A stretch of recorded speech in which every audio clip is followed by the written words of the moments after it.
Good afternoon. My name is Askold Melanchuk, and this is another of the For the Record series, Conversations with Ukrainian Writers. Today I'm speaking with poet, translator, and journalist Iya Kiva. Iya Kiva was born in Donetsk in eastern Ukraine. She grew up speaking Russian and attended Donetsk National University, where she received degrees in Russian philology and cultural studies. In 2014, after Russia annexed Crimea, tensions grew between pro-Russian and pro-Ukrainian factions in Kiva's hometown. Kiva and her family, who advocated for the Ukrainian side, were forced to flee, and she became a refugee in Kyiv. There she began writing poetry in Ukrainian for the first time.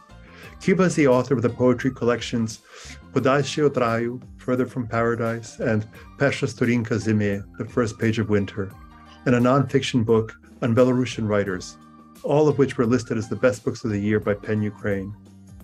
Her other honors include the All-Ukrainian Poetry Competition, Malachite Rhinoceros, the Nestor Chronicler Prize, and the Metaphora Translation Award.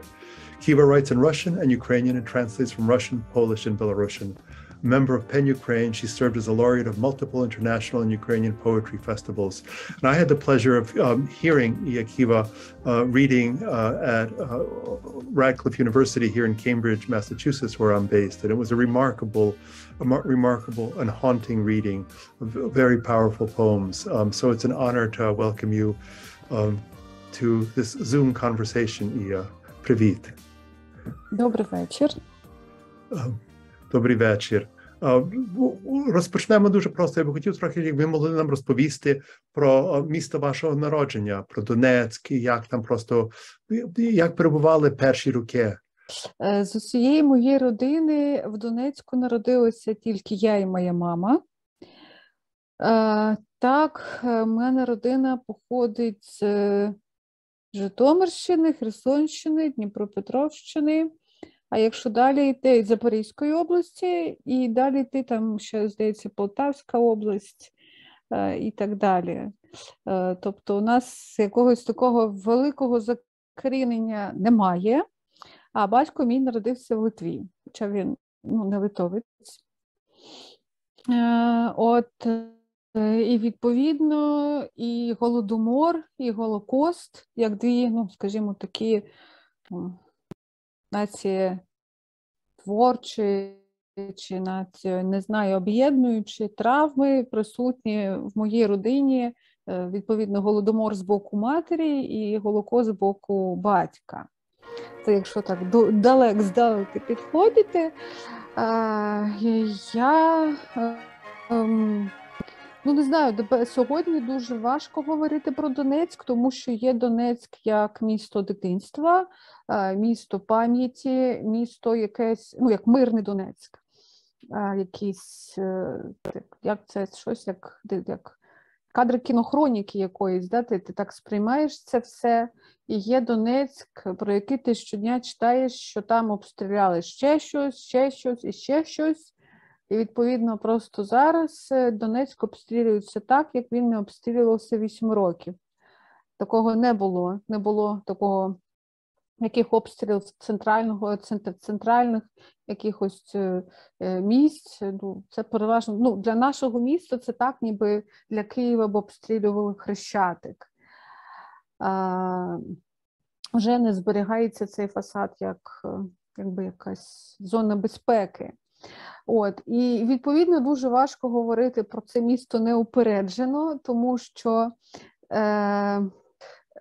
тобто, люди, які слухають, мої батьки там книжки, читають книжки, там слухають платівки, ходять слухати оперу, але там філармонію кудись, але відповідно в моєму оточенні, навіть там в моїй школі, не було таких родин, не було таких дітей, і це дуже складно, тому що я належу до покоління, яке зростало в 90-ті. Це було дуже специфічний час, коли школа, шкільний клас, як маленький колектив, відображав те, що відбувається довкола. Копіював всю цю культуру в лапках бандитизму, якихось цих понять, якихось дивних речей. І це ще був час такий, коли я називаю його діти без батьків. якщо на Західній Україні це було заробітчанство, те, що ми знаємо, то у нас ніби батьки нікуди не їхали, але вони весь час працювали, і їх майже ти не бачиш, не спілкуєшся повноцінно. Це таке дуже-дуже дивна історія, хоча при тому воно є, але вже пізніше ти розумієш, як їх мало було в твоєму житті, як тебе формувала якась вулиця, якийсь соціум з не найкращих його боків. І у мене, от коли я про це згадую, зазвичай це якась таке двоєсвіття. З одного боку якісь приклади людей культури, а з іншого боку дуже багато в досвіді абсолютно інших речей.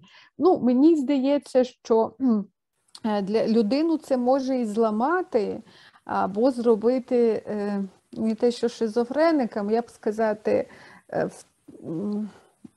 вибити якісь орієнтири, але для письменника це дуже цікаво, якщо ти станеш письменником, бо ти розумієш, що світ – це не лише книжки, не лише щось глибоке, що люди бувають різні. І, власне, ці 90-ті давали приклади дуже різних викликів, і часом і дорослішання якогось зайвого, і при тому якогось і недорослішання, яке з цього ж береться, бо якогось такого неартикульованого дитинства. 80-ті я трошки пам'ятаю теж, це був час, у мене були батьки дуже бідні, зі звичайною цією зарплатою 100 ре або менше. І вони дуже рано осиротіли повністю, в 28 років фактично, вони вже були повними сиротами, в них з'явилася я, і в нас тому до мене, мабуть, дуже близькі стосунки з батьками завжди було, бо це така маленька родина, де всі тримаються одне за одного. Бо якогось ширшого кола родичів не було, або вони вже були якісь там троюрідні, дальші, переважно, або колись поїхали, і все це якось так розпалося, мабуть, після 20-го століття. Навіть не знаю, що ще сказати про себе, про місто. Місто у нас дуже специфічно, я багато про нього думаю, у нас дуже цінується праця, і взагалі праця, і скільки ти працюєш, є певним мірилом того, хто ти є. У нас можна почути, насправді, дуже дивні речі, коли людина каже, я з 14 років працюю, і вона цим пишається. Вона не розуміє, що це якесь, як вона асоціюється з Англією в 19 столітті, де дитяча праця використовувалася. Що люди не розуміють, що їх позбавляють дитинства, якоїсь юності і так далі. Це, власне, цей шахтарський край, шахтарська праця, яка, звісно, підноситься для того, щоб людей фактично заганяти в дуже, насправді, жахливі умови. Бо мій дід був шахтарем, один з дідів, і, власне, у нього був бурсит. Захворювання колін, одна з 2 розповсюджених хвороб. І коли ти уявляєш, що люди в воді, в темряві, з цими ліхтариками, на глибині, скажімо так, не дуже зручній позі щось роблять, це насправді дуже важко казати, що в цій праці щось є. Таке, я не знаю, прекрасне, і вже після розпаду СРСР там, мабуть, якийсь час не було і зарплатні якоїсь доброї. Там ці вовчизні шахтарські бунти з казками теж всі пам'ятають. Тому я так думаю, що у нас теж багато різної міфології, такої підземелля, пекла, якоїсь такої двоїстості. І ця двоїстість, вона, власне, є на рівні якоїсь міфології, що є підземелля і там якесь життя, і є прекрасні троянди. які все це маскують і роблять таку візію прекрасного, чудового міста з трояндами і, я не знаю,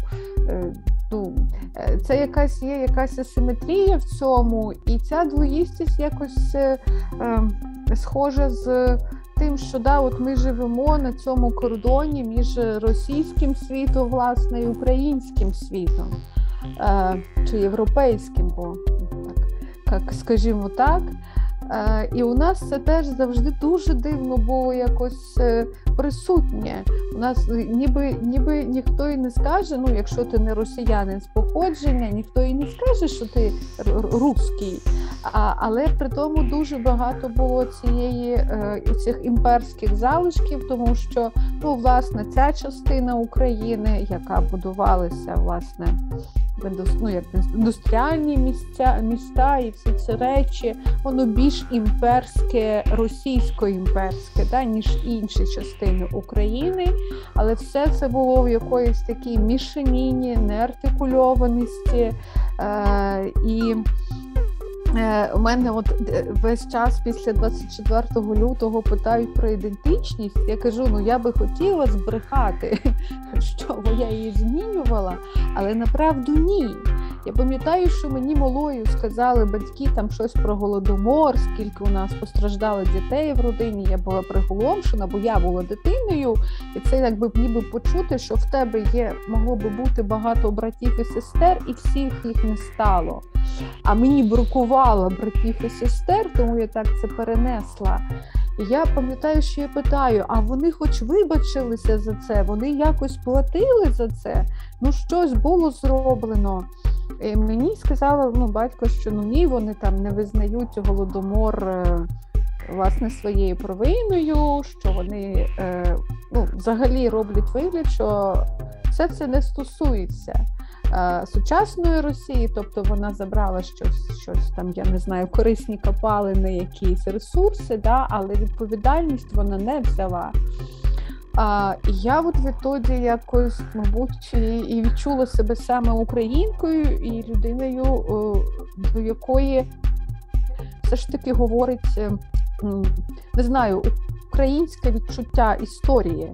Хоча я про ту історію знала дуже мало, викладали її жахливо. Тобто ще школа насправді була радянська в 90-ті роки дуже часто. І це, мабуть, я теж думаю, що на цьому невідчутті кордонів, невідчуванні кордонів між своїм та чужим, насиллям та вибором, російським і українським, дуже зіграла потім російська вся ця пропаганда, агентура і так далі, бо воно так і було влаштоване. Бо там, як казали мої друзі колишні, які робили інші вибори в 14-му, ми там, не знаю, ми за Росію, це я трошки утрирую, але Шевченка читати не припинимо, Шевченка наш.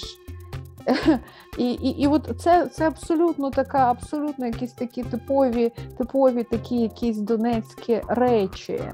А так, звісно, якщо переходити, може, в простір архітектуру, ти думаєш, що абсолютно нормальне місто, яке після 2012-го, після футбольних всіх цих подій, почало якось стрімко змінювати обличчя.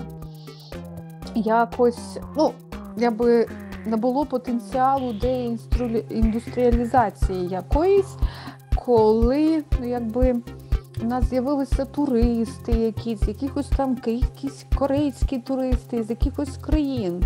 Тобто люди і до нас приїздили щось подивитися, як воно влаштовано. І я знаю, що у нас дуже багато заповідників, заказників і всяких таких речей, які навіть, насправді, навіть живучи в Донецьку, не аж так добре люди про це знають, бо на рівні оповідки підкреслюються інші речі. Там рекреаційний потенціал, і ти думаєш, що там би, якби це все класно артикулювати, зрозуміти, хто тут був, що тут було, що там, то взагалі там наш край розбудовували не якийсь там, я не знаю, великий Сталін, а там якісь уельці, бельгійці, італійці, бо люди часто не знають історії, ми від неї були відчужені. І це жахливо, це не тільки донецька проблема, це взагалі проблема України, після 20-го століття, але у нас воно все відчувалося якось гірше. І звісно, що я можу казати як добре, так і критикувати, звісно, що я маю на це право, але зараз, звісно, що це простір болю. І я собі це завжди описую, як ніби в мене є ця донецька троянда всередині мене. Зрозуміло, що навіть за умови деокупації, повернення якихось таких речей, це вже буде не моє місто, я не знаю, чи я його впізнаю, чи в мене залишиться взагалі куди повертатися, що там буде, бо зараз рівень руйнації дуже швидкий і дуже об'ємний. І я описую цей біль як троянду, донецьку троянду, що проростає всередині мене, крізь мене, роздирає мою шкіру оцими шипами. Бо ти не можеш вирости, це, як не знаю сказати, що це мене не стосується. Бо, власне, це і українцям притаманно чіплятися за наше минуле. Нам воно важливе, і навіть якщо це минуле особисте, бо якесь є таке відчуття якогось зрадництва, якщо ти скажеш, все там, Донецьк був в минулому, я зараз живу іншим життям. Ти відчуваєш в собі все це, і це тебе формує, і це доволі складно. Ви так яскраво описували ті coal mines. Я хотів знати, чи ви колись самі заходили з шахтарами? Я не була в шахті, бо раніше жінок, оскільки мені батько розповідав, він працював в науково-дослідному інституті за совітів, скажімо так, гірничої промисловості. Жінок не пускали. Він спускався, по роботі, а мені не приходило таке, не спадало на думку, але я мріяла про це. Це у мене була мрія, щоб колись спуститися, правда. Розумію, просто ви такий образ викликали, що такі яскраві. Хоча, не знаю, я погано переживаю навіть всі релігійні печери, бо у мене цей теж замкнений простір, коли там повітря бракує. Ніколи не було такої, щоб хтось там клас повів туди чи щось, не знаю.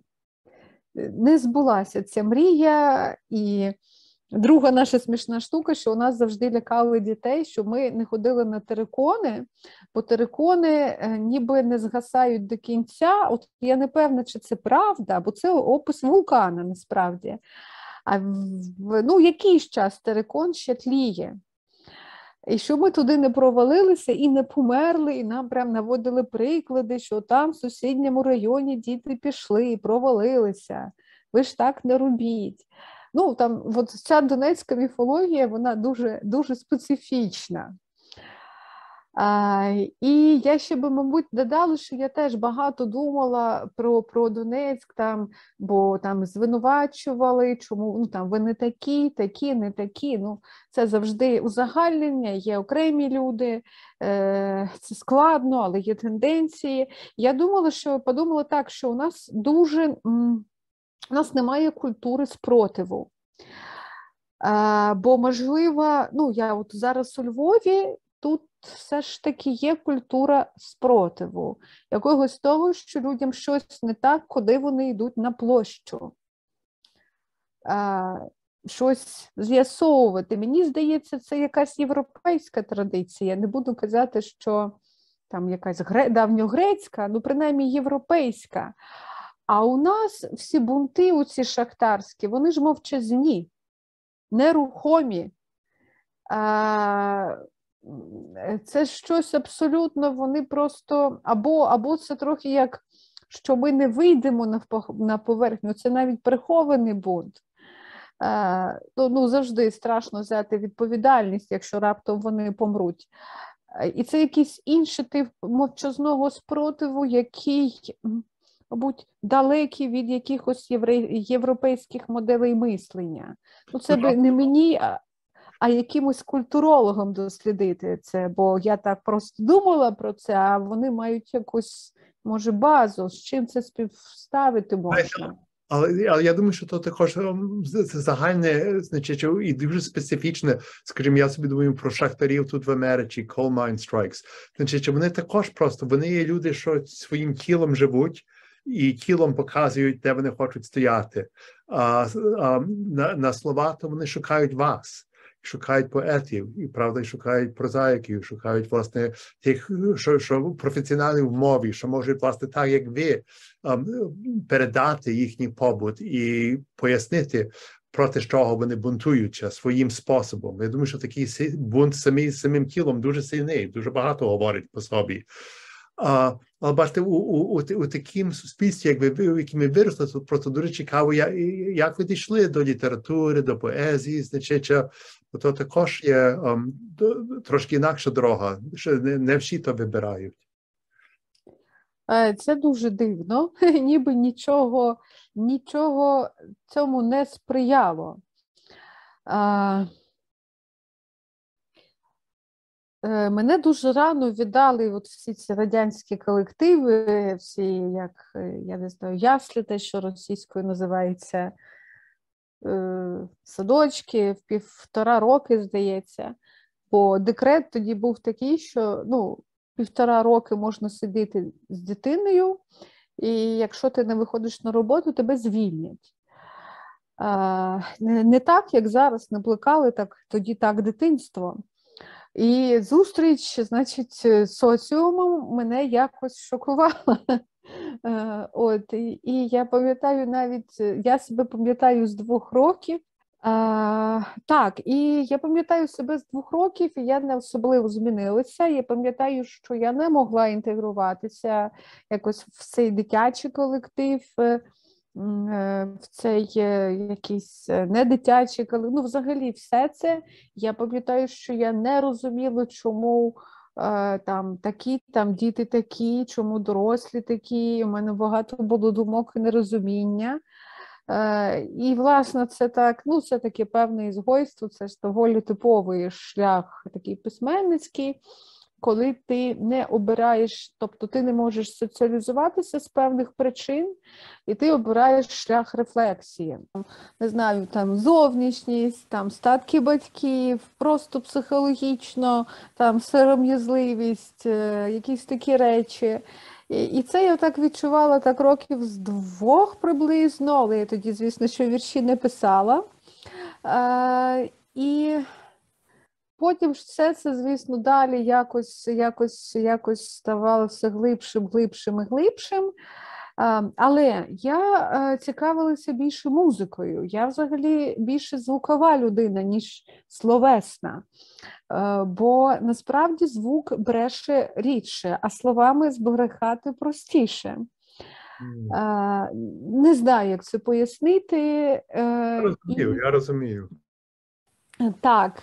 І я ходила до музичної школи, мені там подобалося, я думала бути піаністкою, звісно, що не видатною, можливо, піаністкою, а просто займатися цим. Тобто я на той момент важко сказати, які у мене були здібності, але певні були.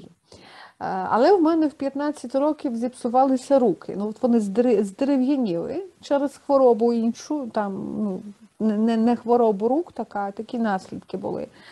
І відповідно, а це ще таки був час, що я думала, чи вступати в училище, це значить залишитися без можливості вищої освіти, повної школи, чи йти в університет. І, власне, ця хвороба поставила на цьому крапку. І я тоді якось через цей звук перейшла у вірші. Бо вірші – це передусім звук, а потім вже це якби звукосенс, а потім сенс. Бо зі звучання передусім народжується текст. Ми його не будуємо прям на тому, що ми раціонально пробудовуємо кожне слово і всі його значення дивимося в словнику. І я писала десь так, пам'ятаю, перший раз такий усвідомлений з 11 років почала писати, але тут теж я буду такі робити, якби повертатися весь час колами назад. Але оскільки я жила в такому специфічний час, в специфічному місці, в специфічному середовищі, то мені ніколи на думку не спадало, що література може бути якимось заняттям, що письменники бувають живі, перепрошую.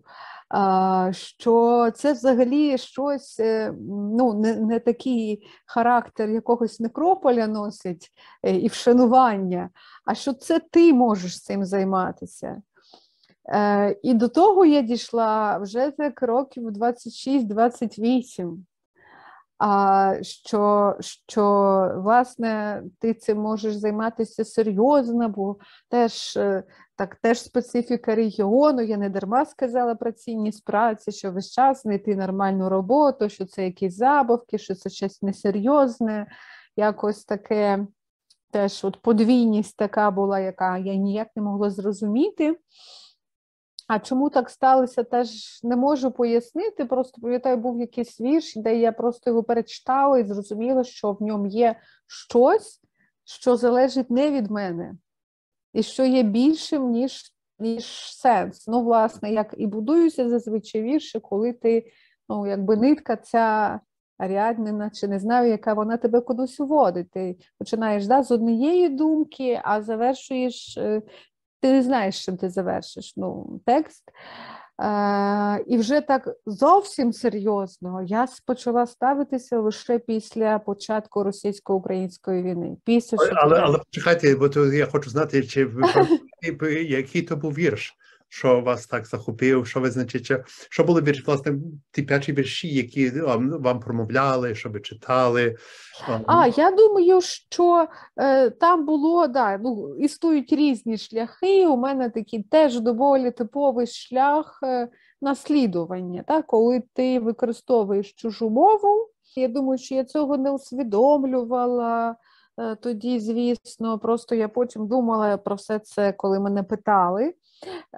Що це було таке наслідування, що це були якісь доволі складні спроби виразити себе, як ти себе відчуваєш, бо в 11 років це насправді рано. Ти починаєш писати, і в тебе немає життєвого досвіду, в тебе немає мови такої аж широкої для того, щоб це адекватно виразити, і ти ще не усвідомлюєш себе як творця мови, як кожен письменник це вже має усвідомлювати. Я так погано, там вони не зберіглися, ці тексти в масі своїй, я не знаю, що там було, просто загубились. Але це дуже часто, щось таке, ти хочеш якусь емоцію виразити, виходить якийсь пафос, бо ти дуже просто поєднуєш якісь абсолютно далекі поняття дуже простим і передбачуваним чином. А потім вже ти усвідомлюєш, що це не твоя мова, що ти користуєшся просто прочитаним в сенсі, прочитаним. У мене не було такого, що я когось прочитала і хотіла писати як хтось чи комусь, не знаю, такого якоїсь персоналізації. Навпаки, я взагалі мову все одно сприймаю, може це не шанобливо з мого боку, як певне таке, як залежність, якщо порівнювати з музикою. Бо письменники прив'язані до землі, прив'язані до подій, вони більш кріпосні, ніж ті, хто займаються музикою. Так мені здається, бо сама мова, вона вже якась, а не універсальна. І вона в собі зберігає багато чого. Власне, цю землю вона і зберігає. Це дуже цікавий такий зв'язок. А то був якийсь момент, просто, мабуть, я вивільнилася. І це як коли ти виринаєш з води, коли пірнути, і раптом дишиш дуже так сильно. І це було от щось таке, я це відчула. А в 14-му вже році просто я довго про це думала і знайшла, як я це описую, що війна, ну, це якби велика трагедія, але й велика свобода. Ну, всі війни багато змінювали не лише в поганому сенсі, але і там, ну, як хвилі фемінізації, да, пов'язані з війнами, але щось і давали. Це не співмірні речі, що вони забирають і що дають, їх порівнювати не можна. Але у мене тоді було просто таке відчуття якоїсь вселенської несправедливості, того, що ніхто не бачить цю війну, що вона нікому не потрібна, що мені так хотілося кричати, що мені здається, цей крик просто всі якісь заглушки з мене, не знаю, соціальні комплекси, може особисті комплекси, страхи, просто як от шампанського корок, просто повибивав. І зараз вже просто я точно знаю, що я маю якийсь там свій голос, певні частини життя, часові, навіть ти бачиш, як ти крутишся думками довкола певної лексики.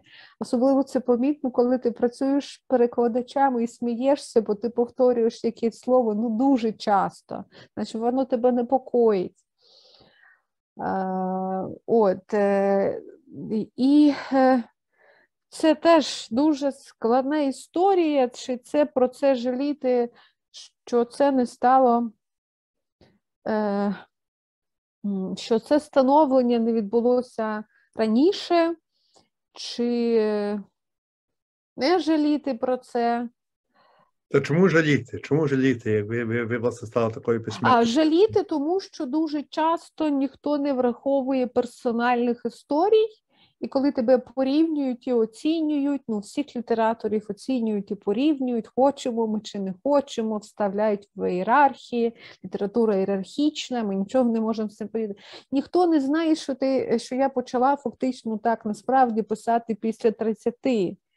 І я не в тому, ну, я знаю просто авторів, які вже 16 років почали отак себе відчувати повністю. І вони, ну, якби я теж легкою атлетикою займалася, ну, ми вибігли на цю доріжку літератури, на цей стадіон в різний час. Але все одно, ну, я з одного боку жалію, що я раніше не прийшла до того, а з іншого боку, я займалася дуже різними речами в своєму житті, мала дуже різні кола спілкування, людей різних професій, цінностей і всього, і це мене не робить якоюсь пласкою людиною з обмеженим життєвим кругозором. І Цікаво сказати, те, що ви говорите, що дуже важне, але розповідьте, у яких колах і які різні роботи. Я думаю, що дуже дає багато. Ну, я не можу це так пояснити, просто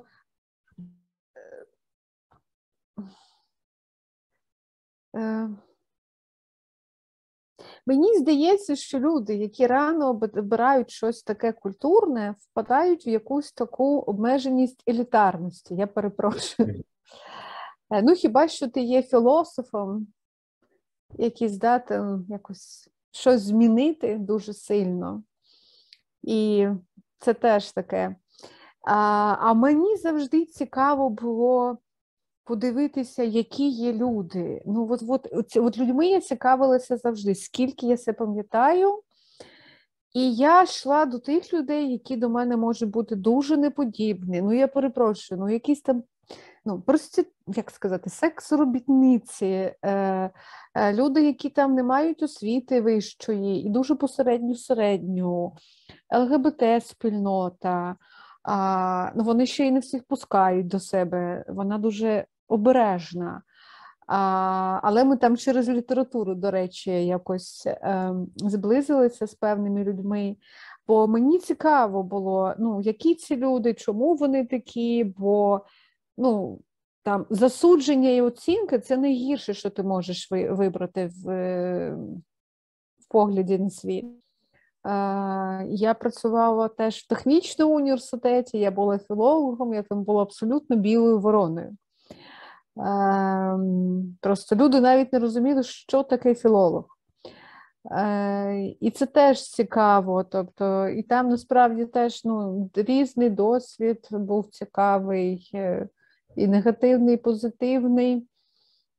Ніби з одного боку можна собі уявити, що раніше почнеш, раніше, може, там скажеш це, що маєш сказати, а з іншого боку ти розумієш, мабуть, значить, так воно є.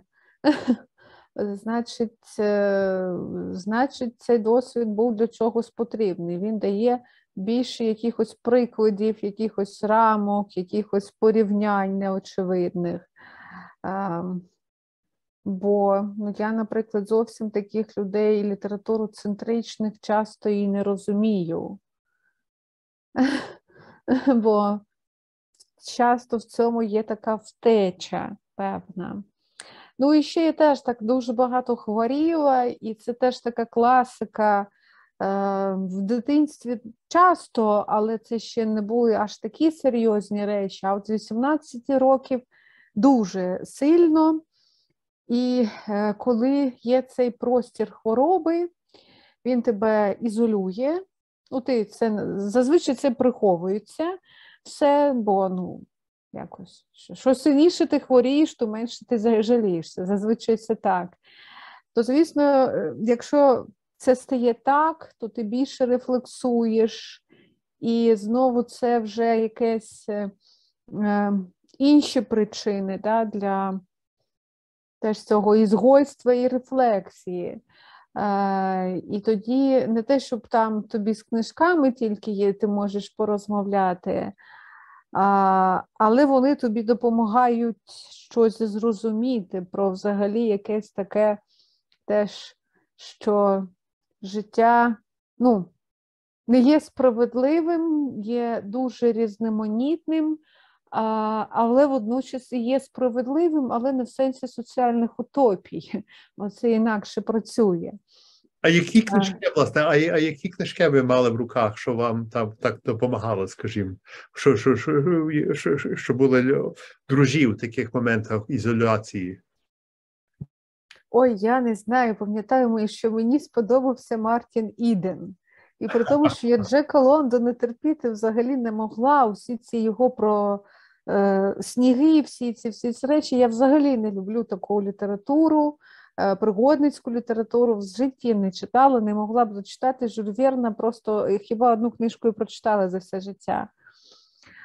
Я любила молодою, такою юною, любила фантастику, любила антиутопії, бо все це я сприймала, що це певні метафори, і через які можна щось розповісти. Поезію більше я читала, мабуть, російську, так, і це була, пам'ятаю, що я любила Цвітаєву колись, бо вона дуже цікаво працювала з синтаксисом, зі звуком, і вона така була емоційна. Це було цікаво. Такої перекладної поезії, на жаль, в Донецьку, не знаю, це хіба в якихось дуже-дуже таких інтелігентських колах можна щось було знайти, бо мені там розповідали старші київські друзі, як вони читали там Кафку, якого надрукували поміж чимось, між рядків. Ще тоді там колись, я не пам'ятаю в які роки, це щось було абсолютно, це годі уявити, хоча вже в школі у нас був Кафка, і Кафку можна було купити вільно собі десь на ринку, і от Кафка, до речі, теж справив на мене, пам'ятаю, таке серйозне враження ще в школі. Набір доволі дивний, теж абсолютно ніким не керований, дуже далекий від якихось канонів і ієрархій. Я любила і українську літературу, власне, я все це читала, все, що було в програмі, ходила в бібліотеку. Я пам'ятаю, що на мене дуже-дуже серйозне враження справив Сал Гециманський. Багряного. І ще з бібліотеки, бо там були описи катувань. Дуже різні. Це сидіти на кутку і так далі. І я була просто вражена цим арсеналом, взагалі, що можна зробити з людиною і так далі. А хтось там з моїх знайомих, хто також читав, каже, а чому там у всіх, хто поганий, російські прізвища? Думаю, я навіть не звернула, чесно кажучи, на це увагу, бо я дуже антропоцентрично читала так от через цю людину. А потім просто, це філфак вже, і на філфаці ти намагаєшся читати якомога більше, майже все, що тільки можна. І це вже не історія про якийсь вибір, а історія про освіту більше. Цікаво, знаєте, з таким побутом, як, власне, тоді відійшли до першої книжки? Ви були вже в Києві тоді, так? З книжками у мене якесь дуже таке, знаєте, я не знаю, скажімо, це комплекси, так? Мені здавалося, що книжка, це ж має бути щось таке серйозне, прям на все життя, що ти прям маєш за це якось так відповідати. Тому там не треба з цим всім поспішати, так? Зараз прям, і тому ти собі так забороняєш і відкладаєш все це. Там просто так накопичується. Я так раніше взагалі пишу, спокійно пишу повільно. Потім, якщо один текст на місяць, я абсолютно, мені нормально, я і на 3. Щось я останні роки стала більше писати, власне, через двомовність, бо воно працює як я не знаю, як от я амбідекстер, і 2 руки, і права, і ліва. Ти часом не можеш обрати якою, і воно насправді повільно, тобто але я розумію, що люди, які частіше видають книжки, насправді просто інтенсивніше фіксують якісь відрізки часу. І що до книжок можна ставитися трохи простіше, і що це певний відрізок життя, і хочеться, знаєте, це порівняти з тим, що накопичилося сміття в хаті, його треба викинути. Бо тоді ти не можеш наповнити, як би це сказати, не це так сказати, відро для сміття, але ти ніби щось завершуєш, ніби є в цьому якийсь елемент завершення, і ти тоді починаєш щось нове. Не знаю. Може, це як закоханість, не знаю. Важко мені пояснити, як це працює. І часом як не важливо, якось так сталося, а могло статися і пізніше. І простіше, звісно, бачити нову книжку, коли змінюється поетика, коли ти прям відчуваєш, що змінюється поетика, але я такого супер відчуття такого не маю. А тематично я не будую тексти, і це мені абсолютно мислення книжкою, як книжкою, це не зовсім моє. Я так короткими такими перебіжками, вдих-видих, і так от якось собі. А я знаю, що можна думати інакше. Думаю, що хоч я тепер головно стиль думати про цілу книжку, але я думаю, що, правда, вірш трапляється. І вірш надходить і поодиноко. Хочу вас запитати про переклад, бо ви також перекладаєте, і спеціально перекладаєте з білоруського. Мене цікавило, що ви, власне, з тою мовою працюєте. І скажіть мені, чи є там причина, що ви до того підійшли, бо я також знаю пару білоруських письменників, можливо, ви також знаєте Волжину Морт, напевно, знаєте, правда, дуже важна і прекрасна письменниця, і по-англійськи пише. І знаю просто також про побут Білорусі, який складний, чи були голоси там білоруські, що вас охопили, чи як ви до того дійшли? Я спочатку перекладати почала з того, що перекладала українську поезію російською, але я собі це не мислила як щось комерційне. Це, я думаю, було таке інтуїтивне занурення насправді в українську мову і в українську поезію. Бо коли перекладаєш, ти на іншому рівні прочитуєш і довше живеш в тексті. А білоруси, у мене, пам'ятаю, що колись в Києві виступала Юля Тимофєєва, був такий там фестиваль один київський, і там була Юля, і десант такий білоруський. І мене вона вразила якоюсь дуже відмінною манерою читати, дуже такою яскравою, якоюсь такою, не знаю, і тексти, і щось, і це було щось таке дуже тілесне. Я багато думаю про тілесність у жінок і в жіночій поезії. І я запам'ятала там кілька текстів її. Одночасно я довчала польську. Якщо вивчиш польську, то білоруську ти вже розумієш, бо ти знаєш українську, знаєш російську, це просто, я не знаю, на дуже великому рівні ти розумієш все інтуїтивно.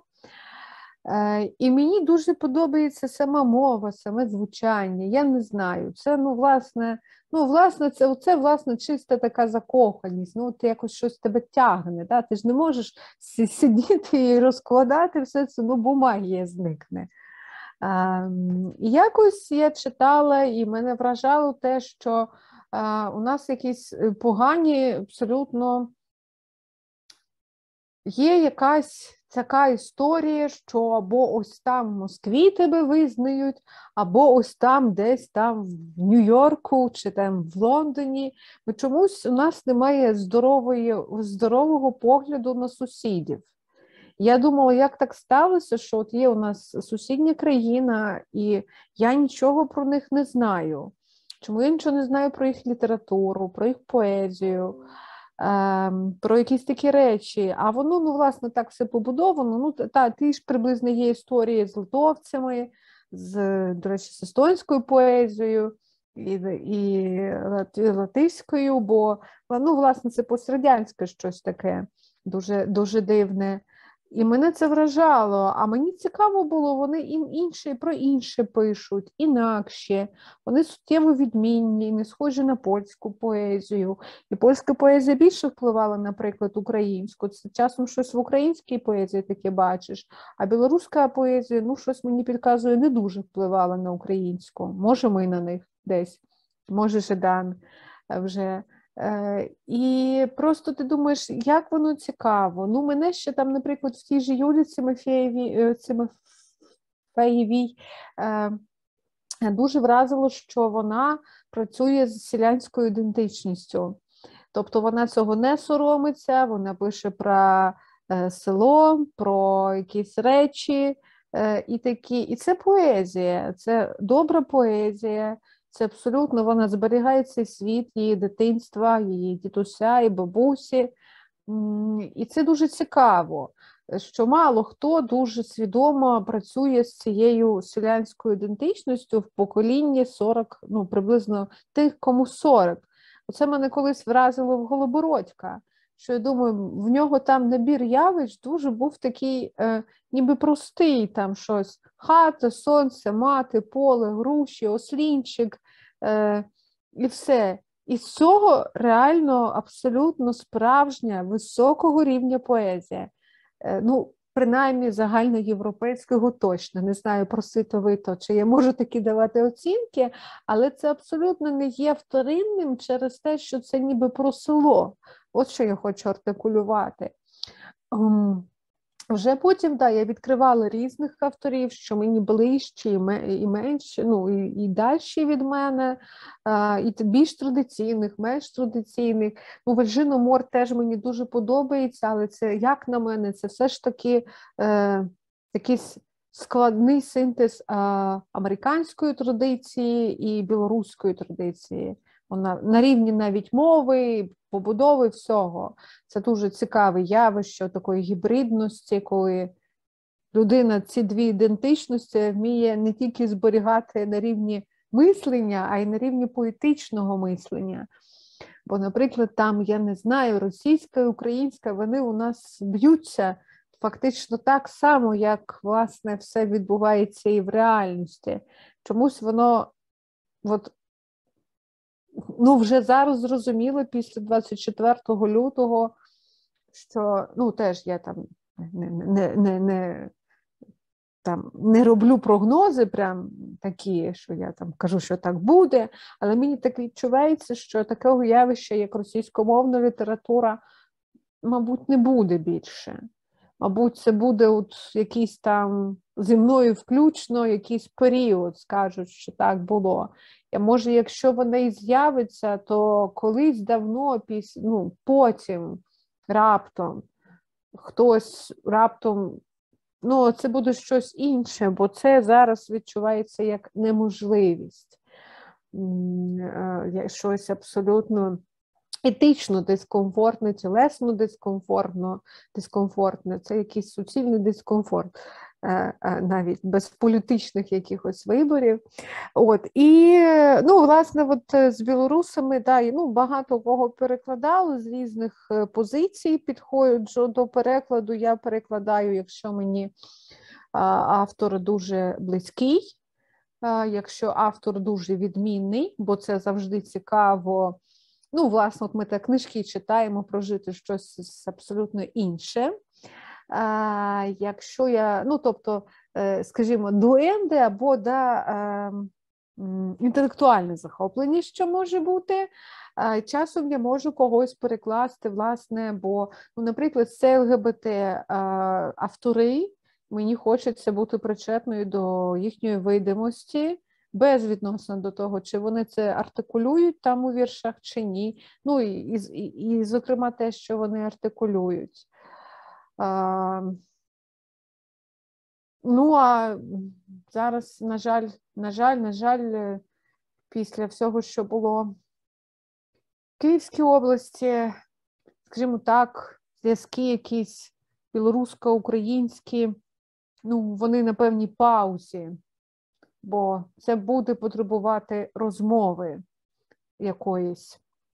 Не знаю, ніхто не те, що ніхто, я якось внутрішньо не рівняю там російських діячів культури і білоруських, особливо тих, хто виїхав вже, станом на початок війни їх не було, хоча є і порядні люди, що залишаються з певних причин. Але все одно це спочатку потребуватиме розмови якоїсь, а потім буде зрозуміло, чи будуть з того переклади, книжки, діалог, як це буде. Це теж дуже болісна тема, абсолютно складна. Зрозуміло. Так. Але, прошу. Так, я просто підсумую, що тому я зараз просто не дуже перекладаю, немає сил, немає якоїсь такої егоїстичної віри в те, що це дуже потрібно. Бо кожен письменник насправді великий егоїст. Зараз дуже є велике, розуміння того, що волонтерство важливіше, що важливіше десь допомагати, щось робити. Хоча, наприклад, я там не збираю машини, але я там, не знаю, щось інше роблю, бо у мене просто немає таких ресурсів, щоб цим займатися, і я роблю там, де я бачу хоча б дрібні якісь речі, щось таке, так зване цивільне волонтерство.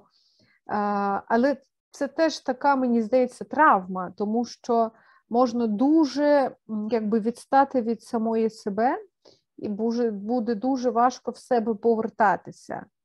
Потім можна стати до себе дуже незручною і втраченою людиною, розгубленою, яка розівчиться говорити. Бо в перші місяці війни дуже відчувалося те, що ти просто читаєш книжку не як якийсь сенс, наратив, а ти заново вчишся говорити в принципі. І ти там, я пам'ятаю просто, що якщо на одну сторінку, бодай одне слово викликає, бодай якусь роботу мозку, бодай якісь асоціації, це вже щастя. Тому що це абсолютно просто якась така нечутливість інтелектуальна з'явилася. От, і це я відволіклася, а так взагалі, якщо повернутися до теми перекладів, то теж не пам'ятаю, як я туди увійшла, мабуть, це теж певна цікавість до людей. До того, що ти можеш зблизька роздивитися іншу людину, але в даному випадку в її якійсь такій літературній іпостасі, помацати і все таке. Бо, власне, це з цікавості. Да. Ти з цікавості народжується, ти все хочеш помацати, роздивитися, а переклад дає цю можливість. Бачите, я думаю, що ви не повинні чеком журитися про те, що стратити силу мови і що це то, що ви власне перескочили на мою ту стану точку, бо я, звичайно, хотів, щоб запитати, що письменник може зробити під час війни, правда? Так. І ви до того вже просто дуже конкретно говорили. Але також, бачите, ваше зацікавлення в людях і те, що ви, власне, волонтеруєте тепер і розумієте, що тепер є інакша хвилина, я думаю, що то просто свідчить на добре, на майбутнє. Бо то, значить, також людина, хвилина змінюючи, що ж іншого треба в цей момент робити. Але також, правда, я хочу сказати, так як читач поезії. Знаєте, я теж мав розмову з Вележиною Морт, я вже тепер не пам'ятаю, чи це було онлайн, чи це було через імейл, чи це було навіть на Фейсбук, щось такого. Але, власне, вона питала, що мене якось іншого, що ви читаєте тепер?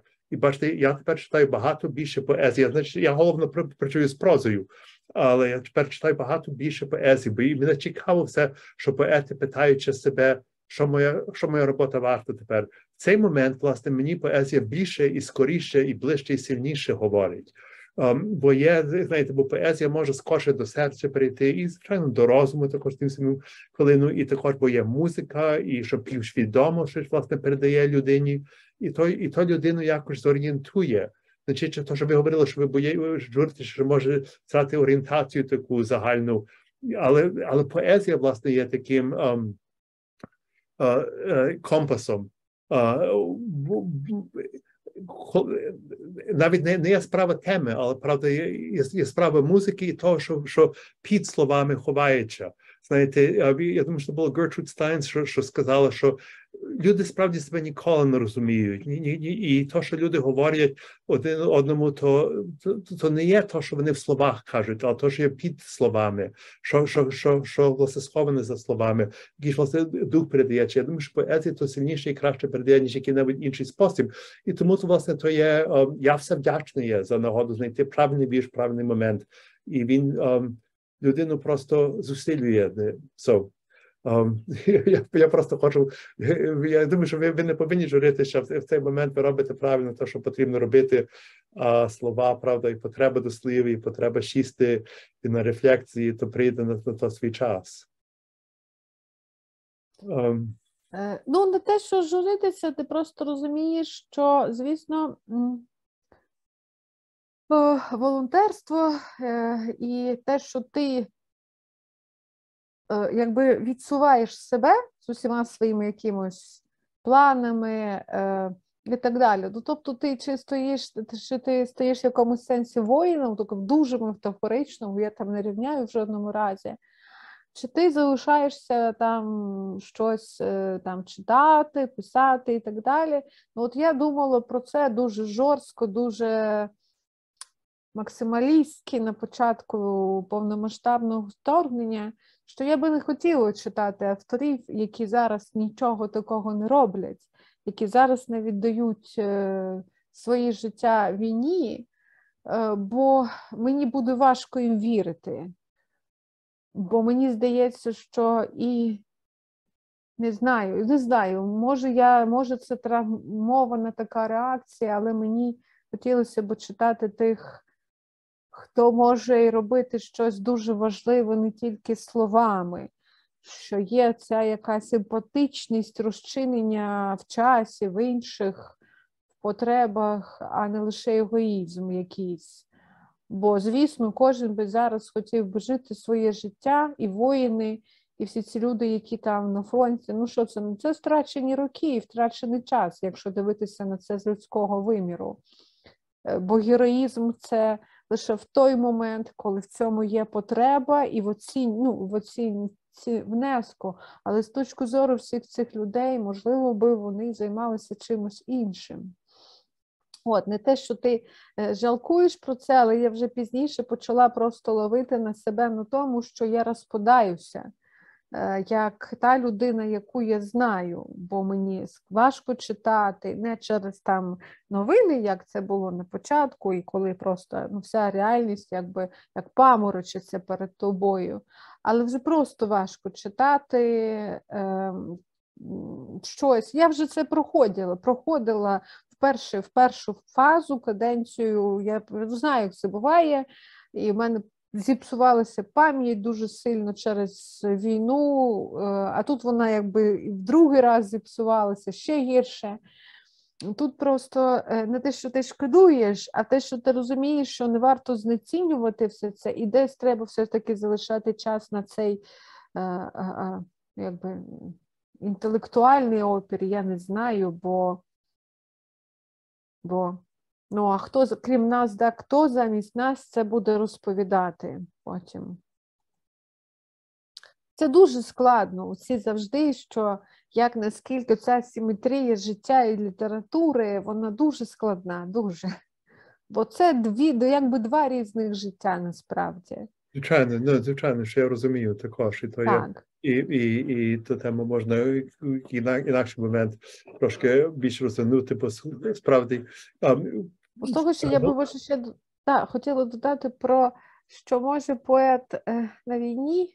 До речі, насправді, як я зараз розумію, що поезія насправді народжується з браку слів. Тому, власне, це ж щільно-метафорична мова, коли ти не можеш ніяк нічого сказати, і ти в якийсь такий дитинний стан повертаєшся. І, звісно, тому поезія якось суголосна реакціям на війну, коли часом ти просто не можеш скласти наратив. Як щось, не те, що довго там оповідку, описати, зробити це майстерно. І оці метафори, вони просто допомагають це дуже вхопити. І я бачила не щодо мене коментарі, а коментарі під постами інших наших українських авторів і авторок, що люди пишуть: дякую тобі за те, що ти описуєш те, як я відчуваю, бо я зараз не можу взагалі це сказати. Власне, що поезія фактично повертає здатність мови людям. Вона може їх вивести з цього німіння, бо реакції іменно замороження, у мене така є, коли я навіть себе щипала, я не відчуваю болю. Оце замороження, якесь не оніміння, не потрясіння, а, власне, якесь замороження жахливе багатьох людей. І, власне, словами з цього замороження ти ніби відколупуєш там шар за шаром цукригу. Бо, звісно, ця дієвість поезії зовсім не в тому сенсі, що вона може перекричати війну, бо війна вміє дуже, дуже переконливою бути. Але тоді в цей час і поезія підвищує своє завдання, як, знаєте, оці, що стрибають шестом люди, або просто стрибки як висоту, планку піднімають, бо вона має бути, поезія, не менш переконливою, ніж війна, а війна дуже переконлива. Вона ніби навіть не залишає тобі засобів для того, щоб говорити. Це дуже цікаво. Хоча вони ніби і не змагаються, література і війна, але десь література потім стане переконливішою. Мені так здається. То прекрасно висловили. Мені нагадує те, що Гомер писав у Одіссеї, що можливо Трой спалили, щоб зробити тему на вірш. Ну, щось тому є, бо одна єдина книжка, яку я дочитала після 24 лютого, це «Оскаржим Аушвіц» Грінберга. Ну, я звинувачую Аушвіц. Я думаю, що, звісно, що ніхто,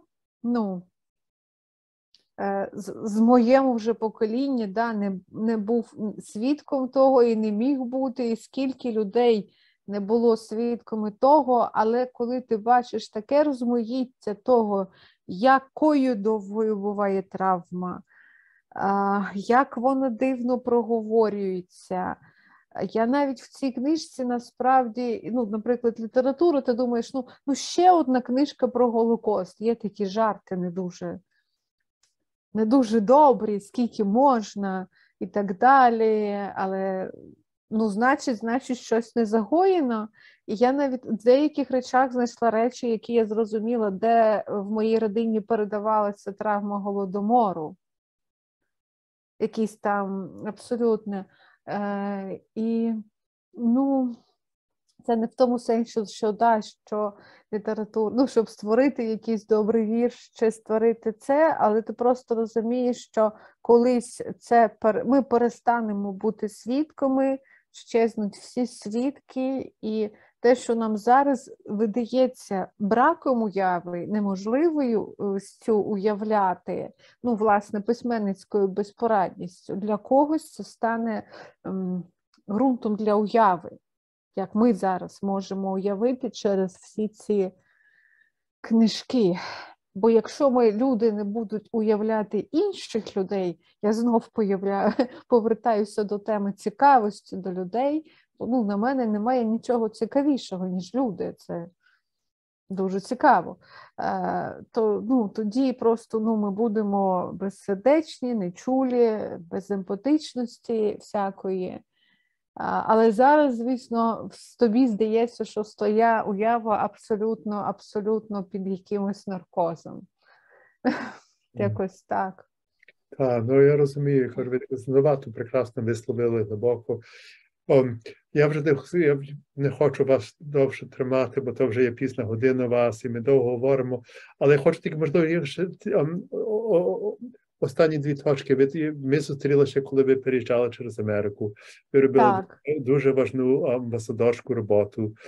Я хочу тільки запитати, чи останні 2 тижні є просто, чи якісь враження залишилися з того побуту, і чи є щось такого, що визначить, бо ми це будемо висвітлювати для американської аудиторії, звичайно, також буде українська аудиторія, але чи є щось, що хочете просто передати, чи переказати тут моїм різним знайомим і незнайомим, що будуть вас слухати і subtitles читати? Я би сказала так, що тоді мене під час цієї поїздки, це я ще знаю з досвіду роботи з білоруським дискурсом, страшенно вразило, що наскільки ми досі не усвідомлюємо, що з різними дискурсами і з різними культурами, і з різними країнами треба говорити по-різному. А для того, щоб це робити, треба дуже непогано знати щось про ці країни.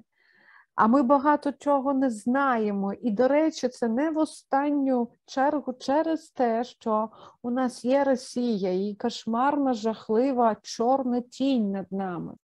Що дуже часто, наприклад, швидке порівняння з Голокостом, що там, я не знаю, коли пропонують російсько-українські спільні заходи зараз, ми кажемо, це все одно, що євреїв і німців, значить, перед відправленням в Голокост, в Освєнцим, зробити їм спільні читання, знаючи, що тих других завтра вб'ють. Але в якихось країнах це працює. Це, безумовно, мені здається, буде працювати в певних осередках, наприклад, в Америці, там, чи в Польщі, чи в Німеччині. Але існує багато країн, де це не буде працювати. Це значить, що треба вивчати їхню історію, їхні травми, їхні якісь важливі, ну, не знаю, ідеї, які складають їхню культуру, щоб з ними говорити на рівних, говорити якось дієво. І мені би дуже хотілося, це я повертаюся вже до звернення, щоб ця увага швидка до України, яка є зараз, бо ми це вже бачили і в 2014-му, і в 2004 році, не залишилося лише швидкою увагою. Знаєте, як Україна, да, немов би якась там дівчина така в короткій спідниці, така вся яскрава, з червоною помадою, як комусь здається, хоча це все кров, де з'явилося і на неї звернули увагу, щоб це не виглядало так. Дуже хочеться, щоб після того це просто були якісь довгі системні діалоги. Це прямо моя думка останніх років. Бо як та ж Оксана Забушка написала десь, що ми, значить, казали там десь на Заході, ну це теж трохи узагальнення, що ми відкриваємо Україну, українську культуру, а вона сказала, що я вже це чула і в 14-му, і в 4-му, коли ж ви нас нарешті відкриєте? І це просто, ну, свідчить про те, що вся ця швидка увага, швидка підтримка не конвертується в якісь тривалі системні речі, що в тій же Америці, ну, скажімо, треба думати про українські студії, бо хочемо ми чи ні, США задає порядок денний, якийсь, ну, має великий вплив і політичний, і культурний, і різний на світ, чи, скажімо, на християнський світ, щонайменше. І коли і це якийсь, як це сказати, ну, як, знаєте, про досвід роботи, і першу роботу це нагадує. А для того, щоб взявся діалог, мають бути перекладачі. А щоб взялися перекладачі, мають бути якісь українські студії, де буде ще окремо переклад з української, мають бути, ну, дослідники, має бути де все це друкувати, не лише в якійсь загальній пресі, але, можливо, і в спеціалізованій. Ну і коли як тепер це зробити? Тому що теж софіти історії світять недовго, це так, на жаль, влаштоване взагалі людство, і якщо цього не зробити, то, ну, це не буде насправді підтримкою культурною. Ми, важливо, виживемо, ну, як нація, як Україна, але тоді наш шлях якогось становлення буде тоді важкіший, ніж він міг би бути. А ця підтримка може зробити його легшим. Але це, звісно, це дуже практичні речі. Це означає, що хтось не матиме своєї роботи в русістиці, що десь щось зміниться. Це не може бути легко і просто. Але якщо люди оберуть тут Україну, встануть на її самий бок, бо дуже нечасто так роблять, то це насправді буде шалена підтримка, бо, звісно, що і ми потребуємо цієї підтримки не лише через суб'єктність і цінність української культури, але ще й через те, що ми розуміємо, що Росія ще довго впливатиме, що вона ще довго розвалюватиметься, і ніхто аж до кінця не впевнений, чи вона розвалиться. І ця війна з закінченням, скажімо, воєнної своєї частини, не факт, що вона закінчиться. От я про ці якісь речі думаю.